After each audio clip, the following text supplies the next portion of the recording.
Hello friends, Radhe Radhe. आप सभी लोग कैसे हैं? आशा करती हूँ कि हमारी माता रानी की कृपा से आप सभी लोग अच्छे होंगे, स्वस्थ होंगे, मस्त होंगे। तो आज हम आप सभी को यही बताने वाले हैं कि चौथे दिन की पूजा हम किस प्रकार से माता रानी की करें। नवरात्र में चौथे दिन कौन सी माता का पूजन किया जाता है। तो बता दें मित्रों कि चौथे दिन कूसमांडा माता की पूजा की जाती है। तो आप सभी को इसके बारे में सारी जानकारी देंगे कि इस दिन माता के पूजन में हमें कौन सा रंग उन्हें प्रिय है और कौन सा भोग उन्हें प्रिय है, कौन सा फल उन्हें प्रिय है। जो उन्हें प्रिय रहता है वही आप करें, ताकि माँ अति प्रसन्न होकर आपके मनवांछित फल दें। और नहीं कि आप जो भी लाए सब माता रानी को भोग लगा दें। नहीं, ऐसे नहीं करना चाहिए। जो माता को प्रिय है वही आप लगाएं। जैसे आपको जो नहीं पसंद है वो चीज़ दिया जाए तो आप प्रसन्नतापूर्वक उसको नहीं खाएंगे। तो हमें इसके बारे में जान लेना चाहिए कि माँ को क्या पसंद है। और सबसे बड़ी बात ये बताएंगे मित्रों कि जिनके घरों में बीमारियाँ बहुत से दिनों से चली आ रही हैं, ग्रस्त हैं बीमारी से, वो इस वीडियो को ज़रूर देखें और औरों को भी बताएं। इसलिए कि ये जो कूसमांडा माता होती हैं ये रोगी को निरोगी काया देती हैं। इस दिन बलि की प्रथा होती है मित्रों। तो हम इस वीडियो में आप सभी को पूरी आपको डिटेल से समझाएंगे कि कैसे करें और क्या करें, किस चीज़ की हमें बलि देना चाहिए। ये सब पूरी आपको विधि बताएंगे कैसे करना है। तो चलिए वीडियो को शुरू करते हैं। यदि आप अभी तक हमारे चैनल को लाइक सब्सक्राइब नहीं किया है मित्रों, तो आप जल्द से जल्द लाइक करें, सब्सक्राइब करें एवं बेल आइकन को प्रेस कर दें, ताकि हमारे आने वाला वीडियो का नोटिफिकेशन आप सभी तक सबसे पहले पहुँचे। और बिना वीडियो को क्लिक किए हुए हमारे वीडियो पर बने रहिए, ताकि आप सभी को पूरी विधि समझ में आए। तो चलिए वीडियो को शुरू करते हैं मित्रों। तो सबसे पहले मैं यही बताऊंगी मित्रों कि कूसमांडा माता की पूजा के दिन हमें जल्दी से उठना चाहिए। उठना तो हमें पूरे नवरात्र हमेशा हमें सुबह उठना भोर में चाहिए। दिन नहीं उठते हैं तो फिर जब नवरात्रि है, माता का पूजन है, तब हमें जल्दी उठना चाहिए। नित्य कर्मों से निवृत्त होकर हम अच्छे स्वच्छ वस्त्र पहने। और इस दिन हमें माता को लाल वस्त्र प्रिय है, तो हम लाल वस्त्र ही पहनकर माता की पूजा करें। लाल वस्त्र पहने, फिर आए अपने मंदिर को अच्छे से पोंछा लगा लें, साफ कर लें कपड़े से। मंदिर में हमें मित्रों झाड़ू नहीं लगाना चाहिए, हमें अच्छे से कपड़ा भिगोकर हमें पोंछ लेना चाहिए। पोंछने के बाद हमें माँ को गंगा जल लेकर अपने पूरे मंदिर में अच्छे से शुद्धिकरण कर लें, छींटा लगा लें। और उसी जल से हमें सभी को मानसिक रूप से भाव से हमें स्नान कराना है। स्नान कराने के बाद हमें माँ को लाल सिंदूर है, लाल पुष्प चढ़ाना चाहिए। पुष्प के बारे में भी मैं बताई हूँ कि कौन सा पुष्प उन्हें प्रिय है, तो उन्हें लाल पुष्प प्रिय है मित्रों। आप और सभी दिन आप कोई भी पुष्प जो मिल सके वो चढ़ाएं, लेकिन चौथे दिन की पूजा में कूसमांडा माता को हमें लाल पुष्प बहुत प्रिय है, तो हमें लाल पुष्प ही चढ़ाना चाहिए। हो सके गुड़हल ले आइए, कमल ले आइए, गुलाब ले आइए, जो आपको मिले लाल रंग का वो ज़रूर समर्पित करें।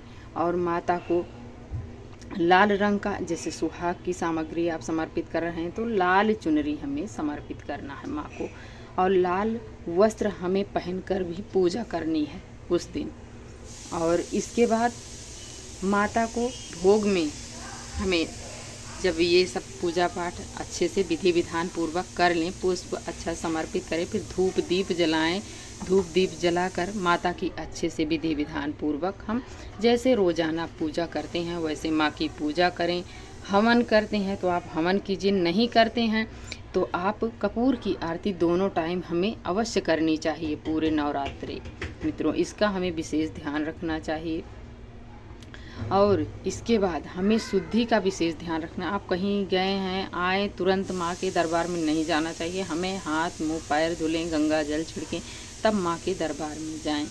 और इसके बाद फिर हमें माता रानी के का भोग हमें हलवे का और दही का लगता है मित्रों। तो हलवा तो मीठे से बनता ही है, हलवे को देसी घी में बनाएं और अच्छे से देसी घी में बनाकर उसमें काजू बादाम ये सब ड्राई फ्रूट्स वगैरह डाल के माता को भोग लगाएं। और दही में हमें शक्कर डालकर माँ को भोग लगाएं। दही शक्कर का भोग लगता है इस दिन, तो हमें ज़रूर दही शक्कर और ये हलवा का भोग लगाना चाहिए माँ को। और इस दिन मित्रों कहते हैं कि कूष्मांडा माता का यदि कोई मंत्र का जाप करे तो उसके घर में सुख शांति तथा समृद्धि, निरोगी काया माँ प्रसन्न होकर उसे वरदान देती हैं। और जिसके घर में बहुत दिनों से बीमारी चली आ रही है, रोग से ग्रस्त हैं आदि आदि, वो इस दिन कूष्मांडा माता की मन क्रम वचन से ध्यानपूर्वक यदि माँ का पूजन करते हैं विधि विधान पूर्वक, तो माँ उसको निरोगी काया कर देती हैं, उसका दुख कलेश सब हर लेती हैं, उसे स्वस्थ कर देती हैं। तो हमें इस दिन ज़रूर करना चाहिए। यदि किसी के घर में बहुत दिनों से बीमारी चली आ रही है तो माँ को लाल चुनरी समर्पित करें, लाल पुष्प समर्पित करें, हलवे और दही का भोग लगाएं। और इस दिन हमें माता का अच्छे से विधि विधान पूर्वक हमें पूजन करना चाहिए और सुहाग की कुछ सामग्री हमें ज़रूर समर्पित करनी चाहिए। यदि आपको पहले दिन मिल जाए, पहले दिन आप कर सकते हैं, या 9 दिन में आप किसी दिन ज़रूर करें। यदि नहीं हो सक रहा तो आप अष्टमी नवमी के दिन अवश्य करें। और फिर इसके बाद हम बता दें कि माता रानी को किस चीज़ की बलि दें। कुछ लोग कहते हैं कि पशुओं की बलि, पशु की बलि माँ कभी नहीं लेती हैं। माँ तो इतनी दयालु होती हैं, माँ करुणामयी होती हैं, माँ कैसे जीवों की हत्या करेंगी, वो बलि नहीं लेती हैं। ये आपकी भूल है। आप माँ को जीवों की हत्या ना करके आप कद्दू की बलि दें। इस दिन माता को कहते हैं ये जो कोहड़ा होता है इसकी बलि दी जाती है। तो आप इस दिन यदि आपको बलि देना है तो आप कोहड़े की बलि दीजिए माँ को। और इसमें कहते हैं कि जितने बीज होते हैं ये माता का ही अंश है, माँ ही इनको रचना की हैं। तो इनको यदि आप कद्दू से बाहर करके यदि इनको छोड़ दें तो इसमें कई बीज होते हैं, तो जितने बीज होते हैं इतने पौधे उगते हैं।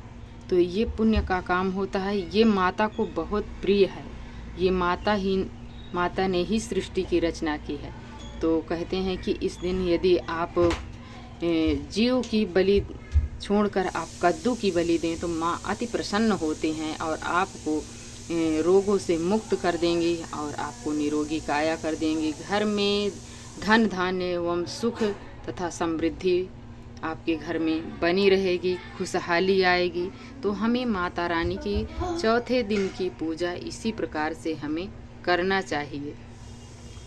और इसके बाद मित्रों, हम जब माता रानी की अच्छे से विधि विधान पूर्वक पूजन कर लें, फिर इसके बाद हम माँ को धूप दीप दिखाकर हाथ जोड़कर माँ से क्षमा याचना करें। और फिर हम पूजा में रही कमियों के लिए हम माँ के चरणों में जो हमारे सामर्थ्य के अनुसार हो वो हम दक्षिणा चढ़ाएं। और भोग प्रसाद जब हम लगाएं तो उसमें जल हमें नहीं भूलना चाहिए मित्रों। इसलिए जब हम भोजन ग्रहण करते हैं तो हम भी जल पीते हैं, तो वैसे माँ को भी हमें लगाना चाहिए। जब हम भोग प्रसाद लगा रहे हैं तो माँ को जल अनिवार्य है हमें रखना चाहिए। इसका हमें विशेष ध्यान रखना चाहिए मित्रों। और माँ को हमें लौंग, इलायची और पान का भोग अवश्य 9 दिन लगाना चाहिए। यदि आप दोनों टाइम नहीं लगा पा रहे हैं तो आप एक टाइम तो ज़रूर लगाइए। 2 लौंग के जोड़े, 2 इलायची के जोड़े, सुपारी, पान ये ज़रूर लगाएं। नहीं है कुछ तो आप लौंग इलायची का जोड़ा ज़रूर लगाएं। और आप एक आम की पत्ती ले लें और उसी पर आप माँ के सामने समर्पित कर दें। ऐसे हमें माँ की पूजा करनी है चौथे दिन की। माँ कूष्मांडा अति प्रसन्न हो जाएंगे और प्रसन्न होकर वो कहते हैं कि माँ कूष्मांडा माँ जो हैं ये हमेशा मुस्कुराती रहती हैं और ये इतनी सुंदर एवं सुशील हैं कि इनका कोई वर्णन नहीं कर सकता है मित्रों। तो हमें कूष्मांडा माता की विधि विधान पूर्वक जिनके घरों में रोग से ग्रस्त हैं वो अनिवार्य रूप से इस दिन की पूजा करें और इस वीडियो को देखें और ज़्यादा से ज़्यादा शेयर करें मित्रों। और ये आपको यदि थोड़ी भी वीडियो अच्छी लगी हो मित्रों तो लाइक सब्सक्राइब करना ना भूलें। प्यारा सा कमेंट लिखकर हमें ज़रूर बताएं कि ये वीडियो आप सभी को कैसी लगी। थोड़ी भी अच्छी लगी हो तो मित्रों ज़रूर कमेंट में लिखकर बताइएगा कि ये वीडियो कैसी लगी।